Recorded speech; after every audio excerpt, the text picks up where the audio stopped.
Hello students, welcome to National Academy. നമ്മൾ ഇന്ന് സംസാരിക്കാൻ പോകുന്നത് NAOS സീനിയർ സെക്കൻഡറി മാത്തമാറ്റിക്സിലെ 8ാമത്തെ ചാപ്റ്ററാണ്, കോംപ്ലക്സ് നമ്പേഴ്സ് എന്നുള്ളത്. കോംപ്ലക്സ് നമ്പേഴ്സ് എന്നുള്ളത് മാത്തമാറ്റിക്സിലെ നമ്മൾ ഇതുവരെ കേട്ട നമ്പറിൽ നിന്നും വ്യത്യസ്തമാണ്. നമ്മൾ പലപ്പോഴും real numbers, integers, negative numbers, prime numbers എന്നൊക്കെ കേട്ടിട്ടുണ്ട്. അതൊക്കെ മാത്തമാറ്റിക്സിലെ നമ്മൾ ഇതുവരെ ഉപയോഗിച്ചിട്ടുള്ള കണ്ടുവന്നിട്ടുള്ള നമ്പറുകളാണ്. എന്നാൽ എന്താണ് കോംപ്ലക്സ് നമ്പർ എന്ന്?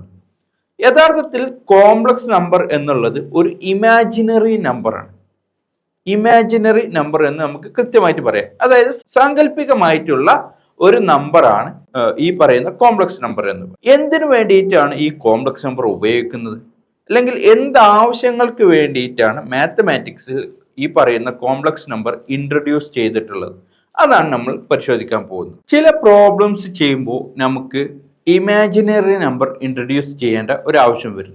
നോക്കൂ, മാത്തമാറ്റിക്സിൽ നമ്മൾ സാധാരണ ഉപയോഗിക്കാറുള്ള ചില പ്രോബ്ലംസ് ഉണ്ട്. ഒരു ഉദാഹരണത്തിന് x² + 4 = 0 എന്ന് പറയുന്ന ഇക്വേഷൻ. ഈ ഇക്വേഷനിൽ ഇത് സോൾവ് ചെയ്തുകൊണ്ട് എക്സിന്റെ വാല്യൂ നമുക്ക് കണ്ടെത്തണം. നോക്കൂ, x² + 4 = 0 എന്ന് പറയുമ്പോൾ നമുക്ക് എന്ത് ചെയ്യാം? x² = -4 എന്ന് എഴുതാം. എങ്ങനെയാണ് ഈ -4 വന്നിട്ടുള്ളത്? നോക്കൂ, ഈ 4 അങ്ങോട്ട് കൊണ്ടുപോകുമ്പോൾ അതിന്റെ സൈൻ മാറി അത് മൈനസ് ആകും. അപ്പൊ x² = -4 എന്നുള്ളത്. അപ്പൊ x² = -4 എന്നാണ് പറഞ്ഞിട്ടുള്ളത്. അപ്പൊ നമുക്ക് വേണമെങ്കിൽ എന്ത് ചെയ്യാം? x = √(-4) എന്ന് പറയാം, അല്ലെ? ഇനി ഇതിന് വേണമെങ്കിൽ കുറെ കൂടി സിമ്പിൾ ആയിട്ട് നമുക്ക് എന്ത് ചെയ്യാം? മറ്റൊരു രീതിയിൽ നമുക്ക് ഇതിനെ ചെയ്യാം. നോക്കൂ, x² + 1 = 0. നേരത്തെ ചെയ്തതുപോലെ തന്നെ x² = -1 എന്ന് പറഞ്ഞ് നമുക്കിത് ചെയ്യാം. ഇനി എക്സിന്റെ വാല്യൂ ആണ് നമുക്ക് കണ്ടത്. x² = -1 കിട്ടി. അപ്പൊ എക്സിന്റെ വാല്യൂ കാണുമ്പോൾ നമ്മൾ സാധാരണഗതിയിൽ x √(-1) എന്നാണ് നമ്മൾ എഴുതുക. ഓക്കെ, പ്ലസ് ഓർ മൈനസ് അങ്ങനെ കൂടി വരും. ഓക്കെ, പ്ലസ് ഓർ മൈനസ് √(-1) എന്ന് വരും. പക്ഷെ ഇവിടെ ഒരു പ്രശ്നമുള്ളത്, √(-1) എന്ന് പറയുന്ന സംഖ്യ ഇതുവരെ ആയിട്ട് മാത്തമാറ്റിക്സിൽ ഇല്ല. ഇങ്ങനെ ഒരു റിയൽ നമ്പർ മാത്തമാറ്റിക്സിൽ ഇല്ല. അതുകൊണ്ട് തന്നെ ഇതിനെ സോൾവ് ചെയ്യാൻ നമുക്ക് സാധിക്കില്ല. അപ്പൊ ഇതിനെ സോൾവ് ചെയ്യാനായിട്ട് ഇതിന് തുല്യമായിട്ടുള്ള ഒരു നമ്പർ നമ്മൾ ഇൻട്രൊഡ്യൂസ് ചെയ്തു. ഏകദേശം 1748 യൂളർ എന്ന് പറയുന്ന മാത്തമാറ്റീഷ്യനാണ് ഈ പറയുന്ന കോംപ്ലക്സ് നമ്പർ എന്ന് പറയുന്ന നമ്പർ ഇൻട്രൊഡ്യൂസ് ചെയ്തത്. അത് പ്രകാരം നമ്മൾ എന്ത് ചെയ്തു? ഈ പറയുന്ന √(-1) എന്നുള്ളതിന് I എന്ന സിമ്പിൾ, നമ്മൾ സ്മോൾ ലെറ്റർ I എന്ന് പറയുന്ന ഒരു ലെറ്റർ ഇതിന്റെ സിമ്പിൾ ആയിട്ട് കൊടുത്തു. അതിന് നമ്മൾ എന്ത് കൊടുത്തു? കോംപ്ലക്സ് നമ്പർ എന്ന പേരും കൊടുത്തു. കോംപ്ലക്സ് നമ്പർ, ഇതാണ് കോംപ്ലക്സ് നമ്പർ. അതായത് I എന്ന് പറയുന്ന സ്മോൾ ലെറ്റർ കൊണ്ട് സൂചിപ്പിക്കുന്നു, അതിന്റെ വാല്യൂ എന്ന് പറയുന്നത് √(-1) ആണ്. ഇതാണ് കോംപ്ലക്സ് നമ്പർ എന്ന് പറയുന്നത്. ഈ കോംപ്ലക്സ് നമ്പർ ഉപയോഗിച്ച് ഇതിനെ എങ്ങനെ സോൾവ് ചെയ്യാം?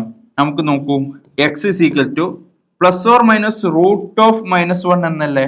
ഈ √(-1) എന്നുള്ളതിന് നമ്മൾ I കൊടുക്കുകയാണെങ്കിൽ ±I എന്ന് നമുക്ക് ഇവിടെ എഴുതാനായിട്ട് സാധിക്കും. ഇതാണ് നമ്മൾ കോംപ്ലക്സ് നമ്പർ ഉപയോഗിച്ച് നമ്മുടെ പ്രോബ്ലംസ് സോൾവ് ചെയ്യുന്നത്. ഇനി ഈ കോംപ്ലക്സ് നമ്പർ തന്നെ മറ്റു ചില കാര്യങ്ങൾ കൂടി ഉപയോഗിക്കുന്നു. നോക്കൂ, ഇവിടെ നമുക്ക് -4 എന്ന് പറയുന്ന ഒരു സംഖ്യ, ഇതിനെ നമുക്ക് എങ്ങനെ എഴുതാം? 4 × -1 എന്ന് എഴുതാം. 4 × -1 എന്ന്. ഞാൻ ഇതിന് റൂട്ട് കൊടുക്കുന്നു. അപ്പൊ √(-4) എന്ന് വരും. അങ്ങനെയാണെങ്കിൽ ഇവിടെ നോക്കൂ, √(4 × -1) എന്ന് പറയുമ്പോൾ √4 × -1, ഇതിനും റൂട്ട് വരുന്നു. ഇനി എങ്ങനെയാണ് ഇത് നമുക്ക് മറ്റൊരു രീതിയിൽ എഴുതാൻ പറ്റുക? √4 എന്ന് പറയുന്നത് 2² ആണ്. അതുപോലെ ഈ -1 എന്ന് പറയുന്നത് നമ്മൾ നേരത്തെ പറഞ്ഞ √(-1) എന്ന് പറഞ്ഞാൽ I ആണ്. അങ്ങനെ √(-1)ന്റെ സ്ക്വയർ എന്ന് പറഞ്ഞാൽ -1 ആണ്.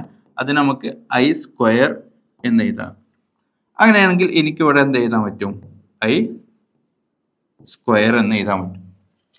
ഇതിനെ വീണ്ടും ഞാൻ ചെറുതാക്കുകയാണ്. അങ്ങനെ ചെറുതാക്കുമ്പോൾ എനിക്ക് എന്താണ് കിട്ടുക? ഈ പറയുന്ന √-4 എന്നുള്ളതിന് എനിക്ക് 2i എന്ന് കിട്ടുന്നു. 2i എന്ന് കിട്ടുന്നു. ഈ 2i എന്ന് പറയുന്നത് -4ന് തുല്യമാണ് എന്നാണ് നമ്മളിവിടെ തെളിയിച്ചിട്ടുള്ളത്. അല്ലെങ്കിൽ 2i എന്ന് പറഞ്ഞാൽ 2i ഈസ് ഇക്വൽ ടു √-4 എന്ന് പറയും.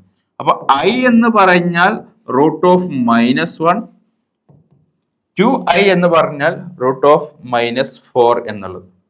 ഇങ്ങനെയാണെങ്കിൽ മറ്റൊരു കോംപ്ലക്സ് നമ്പർ കൂടി നമുക്ക് കാണേണ്ടതുണ്ട്. ഇനി നോക്കൂ, √-36. √-36നെ നമുക്ക് വേണമെങ്കിൽ 36 × -1 എന്ന് എഴുതാം അല്ലെ? അങ്ങനെയാണെങ്കിൽ ഇതിനെ നമുക്ക് ഈ പറയുന്ന √-1 എന്ന് പറഞ്ഞാൽ i ആണല്ലോ, √-36 എന്ന് പറഞ്ഞാൽ 6 ആണല്ലോ. അങ്ങനെയെങ്കിൽ നമുക്ക് എങ്ങനെ എഴുതാം? 6i എന്ന് എഴുതാം. √-36 എന്ന് പറഞ്ഞാൽ 6i ആണ്.